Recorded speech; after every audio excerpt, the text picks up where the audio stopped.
A proposed sitting ban in Colorado Springs is drawing a lot of criticism. You've been calling us and writing us, saying you're concerned that ban goes too far. And City Council is talking about banning people from sitting on streets and sidewalks in downtown Colorado Springs and in Old Colorado City.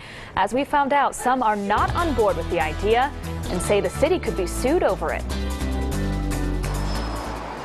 A crackdown on sitting down may be in the cards for Colorado Springs.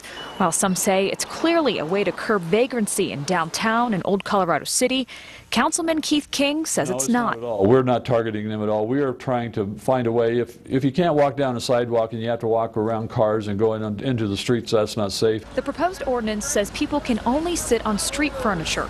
It has to be at least 9 inches deep, 12 inches wide, and 18 to 22 inches high. I think that's very, very difficult and complicated. Most people don't carry around rulers to decide whether they're allowed to sit somewhere. Councilwoman Jill Gabler says she's against the proposal. If we want to discuss the real concerns and the root causes of vagrancy, we have to start looking at affordable housing and a day center for people to go to during the day to carry on their daily activities. In 2013, Colorado Springs repealed a no panhandling law after being sued by the ACLU. The narrow terms of this ordinance could be a way to avoid that from happening again. You always have that threat of being sued, but we are trying to make this in such a way, and we've done a lot of work on this, to find the balance that we need to have public safety and also have the freedom of passage. And I think we found the right balance with this one. Another concern is how this would be enforced. Colorado Springs police say since the ban is pending, they can't comment on it. I think this ordinance has been rushed. Rushed or not, council is moving forward, trying to put a stop to sitting. The first public comment session happens next Thursday. It's from 6 until 8 o'clock at the City Auditorium.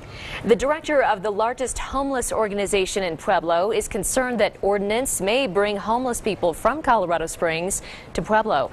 Ann Stadelman of Posada says when Colorado Springs cleaned up the Fountain Creek area several years ago, a large number of homeless people in Colorado Springs moved to Pueblo.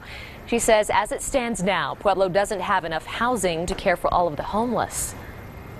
We have beds for less than 1% of our homeless population as it stands now, and we really don't even have a shelter for single males and single females in Pueblo.